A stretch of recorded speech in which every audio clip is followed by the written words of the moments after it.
Au palais de Bruxelles, le roi Philippe et son épouse remettent les nouveaux titres de noblesse et autres distinctions honorifiques accordées en 2012 par Albert II à une série de personnalités. Parmi elles, la styliste Isabelle de Borgrave, mais aussi Michel Georges et ici Marieke Vervoort, les médaillés des Jeux paralympiques de Londres. Monsieur Liviste. Le même jour, c'est en carrosse impériale que Caroline Kennedy, la nouvelle ambassadrice des États-Unis au Japon, est conduite au palais de Tokyo. Réception chez l'empereur Akihito pour la fille de John Fitzgerald Kennedy pour lui présenter ses lettres de créance. Tout le cérémonial de la cour est de mise. La fille de JFK a bien été briefée. 3 pas en retrait, une grande courbette et un petit sourire en coin qui en dit long. Mercredi, un vent favorable dépose sur notre bureau ces photos de la duchesse Kate version Marilyn. À son arrivée à une conférence sur le harcèlement à l'école, une rafale soulève la jupe de l'épouse du prince William, dévoilant une petite partie de son anatomie.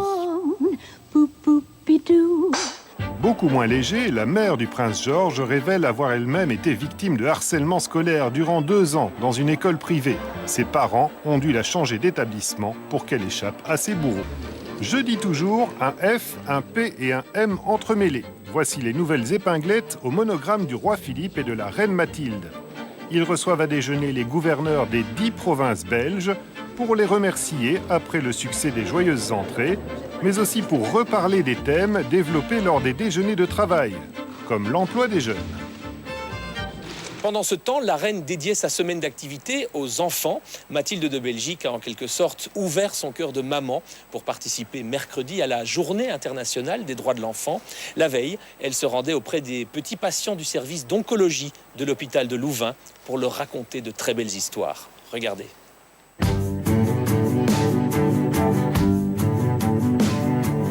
Mathilde et l'enfance, une longue histoire d'amour.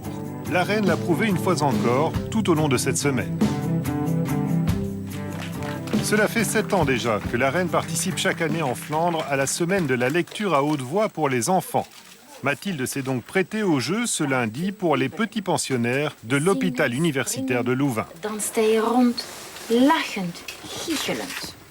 Comme le souligne l'ancienne logopède, la lecture, c'est amusant, mais cela permet aussi de développer l'imagination des plus petits et d'améliorer leur concentration.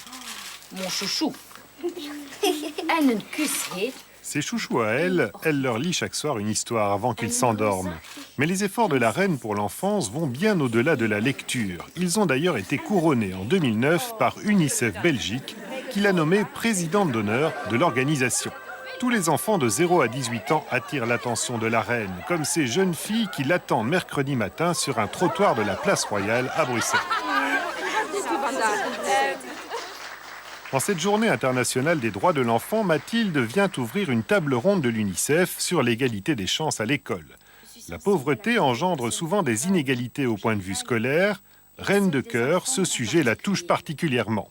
Comme mère d'abord, je me rends compte au quotidien de tout le potentiel que les jeunes enfants ont en eux. Je sais que les enfants évoluent très vite et je réalise combien il est important de créer les conditions qui leur permettent de s'épanouir, de trouver leur voie, d'exprimer les talents qu'ils ont tous en eux. Lors de mes activités également, je suis touchée par tous les enfants que je rencontre. Je prends la mesure de leur situation et des inégalités auxquelles ils sont parfois confrontés. Chaque fois, j'essaye d'apporter une contribution aux efforts de remédiation qui constituent souvent un travail de longue haleine. La remédiation scolaire, l'ancienne logopède, sait évidemment de quoi il s'agit. Mais en cette journée des droits de l'enfant, Mathilde a un autre rendez-vous. L'épouse du roi Philippe assiste à l'hôpital universitaire flamand de Bruxelles à un concert de la chorale d'enfants Chanty Chanty.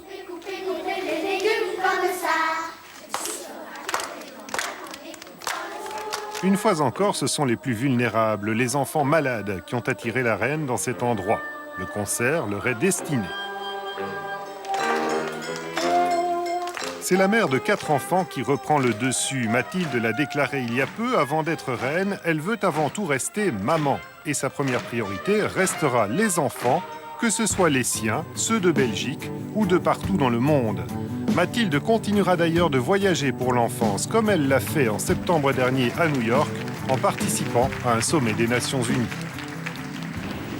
Encore une petite info royale, elle concerne les fournisseurs de la cour. Une liste de 111 enseignes a été publiée ce mardi. Elle reprend la plupart des fournisseurs en place sous le règne d'Albert et Paola.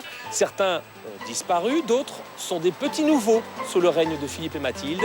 Citons par exemple le magasin de jouets Cernels, la confiserie Léonidas, le maquilleur Bouzouk ou encore la librairie Filigrane.